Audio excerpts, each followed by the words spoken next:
अऊज़ुबिल्लाहि मिनश्शैतानिर्रजीम बिस्मिल्लाहिर्रहमानिर्रहीम। नौली फैक्ट्री के मुअज़्ज़ज़ दोस्तों, अस्सलाम वालेकुम।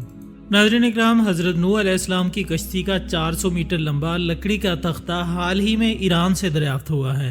माहिरीन आसार कदीमा के मुताबिक इस दरियाफ्त ने तारीख बदल के रख दी है। तूफान नूह और मेसोपोटामिया तहजीब का आपस में क्या ताल्लुक है? क्या वाकई हज़रत नूह अलैहिस्सलाम की कश्ती ईरान में आकर ठहरी थी? हज़रत नूह अलैहिस्सलाम की कश्ती में सवार होने वाले सांप और बिच्छुओं ने आपसे क्या वादा लिया था? आज की इस वीडियो में हम आपको तूफान नूह और कश्ती नूह अलैहिस्सलाम से मुतल्लिक अहम हकाइक बताएंगे, जिन्हें जानकर आप हैरान रह जाएंगे। लिहाजा आपसे गुजारिश है कि वीडियो को आखिर तक जरूर देखिएगा।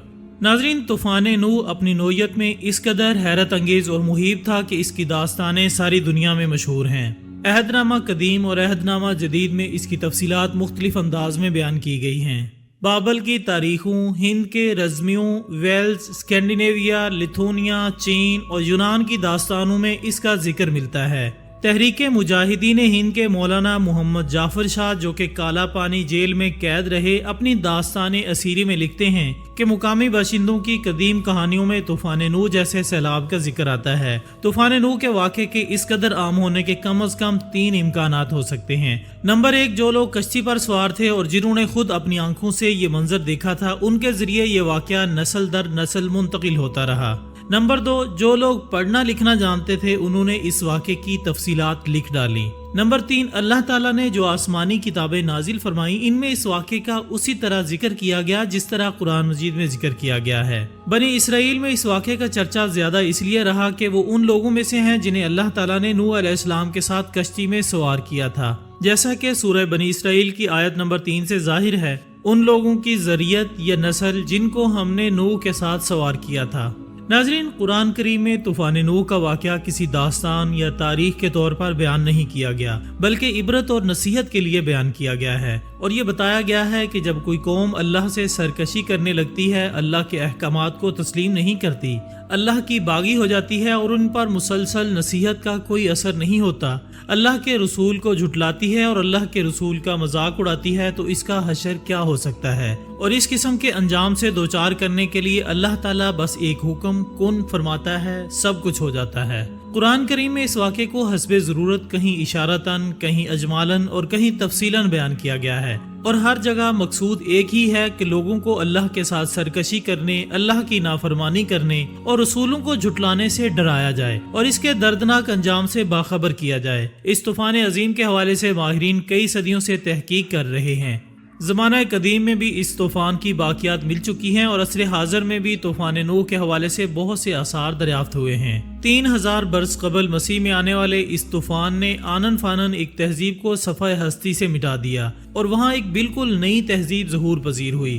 तूफ़ान नूह पर तहकीक की गर्ज से वादी दजला और फुरात यानी मेसोपोटामिया के इर्द गिर्द खुदाई की गई, जिसके नतीजे में यहाँ के 4 शहरों में तूफ़ान नूह के आसार दरियाफ्त हुए। इन शहरों के नाम और इरक, किश और शरोपक बताए जाते हैं। इन शहरों में होने वाली खुदाइयों से जाहिर होता है कि ये शहर 3000 साल कबल मसीह के लगभग तूफान की जद में आए थे।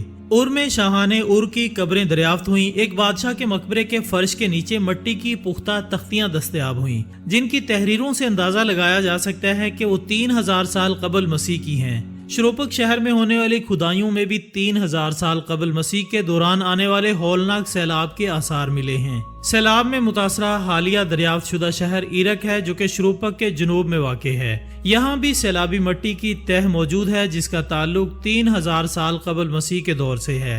नाजरीन, हाल ही में माहिरीन आर्कियोलॉजिस्ट ने यह दावा किया है कि हज़रत नूह अलैहिस्सलाम की कश्ती ईरान की एक पहाड़ी पर आकर ठहरी थी। हज़रत नूह अलैहिस्सलाम की कश्ती को दुनिया की पहली कश्ती भी कहा जाता है और इस कश्ती से मुतल्लिक अहम दावे सामने आते रहते हैं। माहिरीन आसार कदीमा के एक ग्रुप ने हाल ही में यह दावा किया है कि वो पहाड़ ईरान में मौजूद है, जिसकी चोटी पर हज़रत नूह अलैहिस्सलाम की कश्ती उतरी थी। Bible archaeology research and exploration institute के सदर बॉब कॉर्न्यूक का कहना है कि ईरान में वाक़ एक पहाड़ की चोटी पर खुदाई के दौरान 400 मीटर लंबी लकड़ी का एक ऐसा टुकड़ा मिला है जो हज़रत नूह अलैहिस्सलाम की कश्ती के तख्तों से मुशाबहत रखता है। इस टुकड़े की हैयत भी बहुत पुरअसरार नोयत की बताई जाती है। इस जैसा टुकड़ा इससे पहले हमने कभी नहीं देखा था। चुनांचे हम काफी हद तक पुरुमीद हैं कि ये वही जगह है जहां हज़रत नूह अलैहिस्सलाम की कश्ती उतरी थी।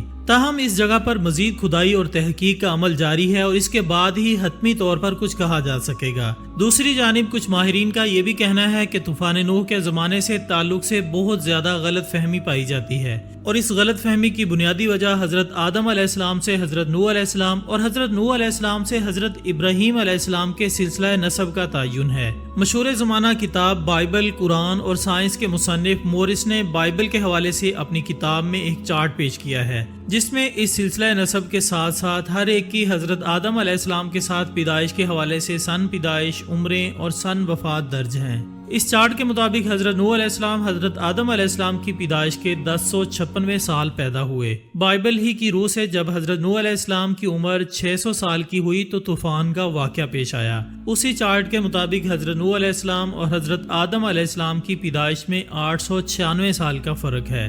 چونکہ طوفان کے وقت حضرت نوح علیہ السلام کی عمر 600 سال تھی، اس لیے حضرت آدم علیہ السلام کی پیدائش طوفان کے 296 سال بعد ہوئی۔ اس حساب سے طوفان نوح کئی ملین سال قبل پیش آیا۔ ماہرین کے مطابق طوفان نوح کا زمانہ آج سے کم و بیش 5000 سال پرانا ہے۔ ناظرین، یہ بات بھی درست ہے کہ طوفان کے وقت حضرت نوح علیہ السلام نے تمام مخلوقات کو جوڑوں کی صورت میں کشتی میں سوار کیا تھا۔ بیان ہوتا ہے کہ جب حضرت نوح علیہ السلام تمام چرند پرند اور دیگر مخلوقات کے جوڑوں کو کشتی میں سوار کر رہے تھے تو اتنی دیر میں سانپ اور بچھو آپ علیہ السلام کی خدمت میں حاضر ہوئے اور کہنے لگے، اے اللہ کے نبی، کشتی میں ہمیں بھی سوار کر لیں۔ حضرت نوح علیہ السلام نے فرمایا، تم تو انسانوں کو تکلیف دیتے ہو، ان کو کاٹتے ہو۔ تو یوں سانپ اور بچھو رو کر اللہ کے نبی سے فریاد کرنے لگے کہ اے اللہ کے نبی، آپ ہماری نسل کو بچائیں، ہم آپ سے وعدہ کرتے ہیں کہ جو بھی انسان سلام علی نوح فی العالمین پڑھے گا، ہمیں قسم ہے اپنے وجود کی اور اپنے خالق کی، ہم کبھی بھی اس کو تکلیف نہیں دیں گے۔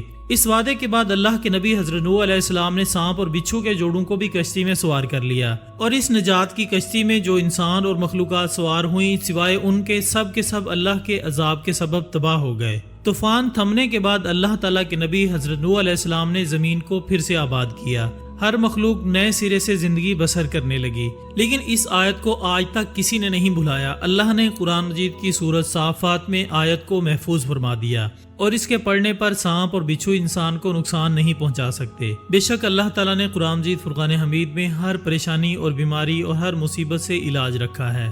آخر میں دعا ہے کہ اللہ تعالیٰ ہم سب کو قرآن مجید فرقان حمید پڑھنے، سمجھنے اور اس پر عمل کرنے کی توفیق عطا فرمائے، آمین ثم آمین۔ اسی دعا کے ساتھ ہماری آج کی اس ویڈیو کا اختتام ہوتا ہے۔ انشاءاللہ بہت جلد دوبارہ ملاقات ہوگی ایک اور اچھی سی ویڈیو کے ساتھ۔ تب تک اپنا، دوستوں، رشتہ داروں اور گرد و نواح کے تمام لوگوں کا بہت خیال رکھیے گا۔ اللہ